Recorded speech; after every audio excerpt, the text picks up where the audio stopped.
vivons dans une société tout à fait paradoxale, dans le sens où nous sommes tous des individus réputés libres. Nous sommes tous libres, nous avons la liberté de choix, nous avons l'autonomie, nous choisissons des tas de choses, nous votons des tas de choses. Les droits individuels sont extrêmement protégés. D'une manière générale, le libéralisme a peur du paternalisme, a peur de décider pour les autres. Donc voilà le premier point, c'est que nous sommes vraiment protégés dans nos libertés et droits individuels. Nous sommes défendus dans ces droits. Et en même temps, et voilà le paradoxe, en même temps, nous ne choisissons pas ce qui nous affecte le plus, ce qui nous détermine le plus, c'est-à-dire les modes de vie. Les modes de vie, c'est-à-dire des types de comportements qui sont attendus par la société. Tout le monde attend de nous que nous ayons un compte en banque, que nous ayons un travail, que nous ayons un salaire. Ça, c'est des comportements économiques. On attend de nous, la société attend de nous des tas de choses. Nous ne choisissons pas de vivre dans un monde de machines, d'ordinateurs et tout. Tout ça nous a été imposé. Autrement dit, la chose vraiment qui est le plus proche de nous, qui nous affecte le plus, on ne la choisit pas, alors même que nous vivons dans des sociétés démocratiques individualistes.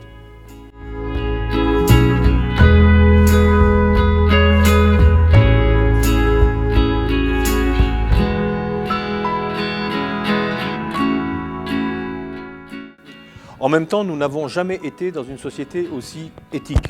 Ça veut dire qu'on n'a jamais eu autant de comités d'éthique, de chartes éthiques, de règlements éthiques, de labels éthiques sur les produits de consommation, etc. L'éthique est partout. Et en même temps, le système se reproduit et nous impose des choses dont finalement, peut-être, nous ne voulons pas du tout.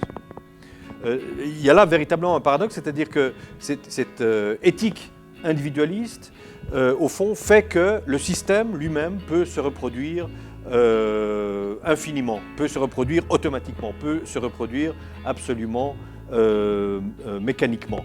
Par exemple, pour prendre l'exemple de la robotisation, notre monde se robotise de plus en plus.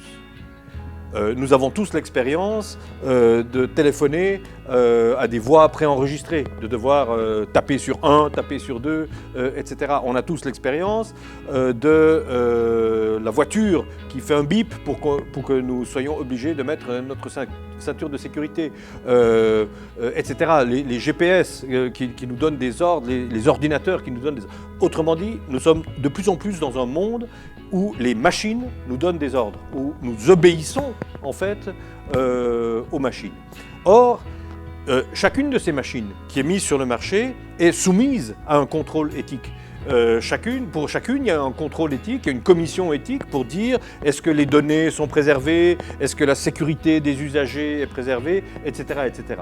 Et donc, on multiplie les comités d'éthique, on fait une société qui est parfaitement éthique, tout à fait éthique, mais qui, au total, peut être tout à fait détestable. Ça veut dire que cette fragmentation de domaine en domaine, de charte éthique, de comité d'éthique, etc., empêche en réalité de se poser la question du mode de vie en général. Est-ce que c'est là le mode de vie que nous voulons? Est-ce que nous voulons une société où nous parlons de plus en plus avec des robots, où nous sommes en contact, en interaction de plus en plus avec des robots? Est-ce que nous voulons une société où ce sont les machines qui nous donnent des ordres? Cette question n'est à l'ordre du jour d'aucun comité d'éthique.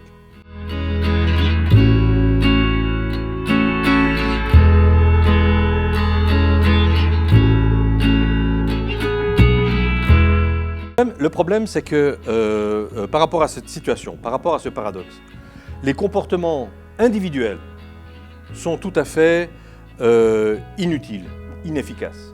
C'est-à-dire que chacun peut choisir, par exemple, de ne pas utiliser sa voiture.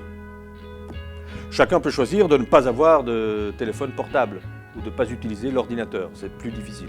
Mais on peut choisir ça individuellement. Le problème, c'est que c'est parfaitement inopérant, c'est parfaitement inefficace. Ça ne sert à rien. Tout le monde sait que si moi je refuse d'aller en voiture pour ne pas participer à tout ce système, ça ne change rien au système en tant que tel. Par conséquent, il y a une conséquence importante à ceci, c'est que l'agir individuel, la résistance individuelle, l'indignation individuelle est totalement inutile, ne sert à rien, est totalement inefficace. Et par conséquent, il faut absolument que...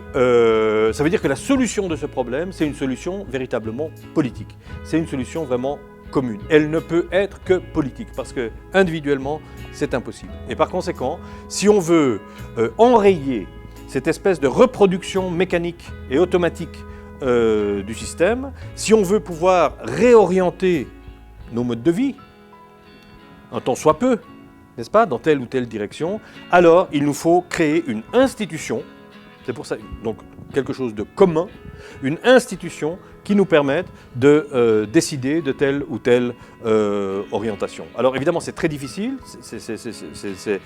Là, je donne juste une visée, un objectif, dont l'essentiel est de dire qu'il faut absolument remettre de la réflexion, remettre de la réflexivité dans ces mécanismes systémiques qui se reproduisent mécaniquement. Individuellement, on ne peut pas le faire, donc il faut le faire collectivement. Et donc je propose quelque chose comme un Parlement des modes de vie, ou une ONU, une organisation des Nations Unies des modes de vie, ou que sais-je, n'est-ce pas? Quelque chose où enfin on prendrait ce thème des modes de vie comme un tout, contre la fragmentation que veut le système, n'est-ce pas? Un petit robot par là, un autre ici, un autre là, puis finalement, ça donne un mode... Non, il faut prendre ce problème dans sa globalité. Et pour prendre ce problème dans sa globalité, il nous faut une institution qui pense ce problème dans sa globalité.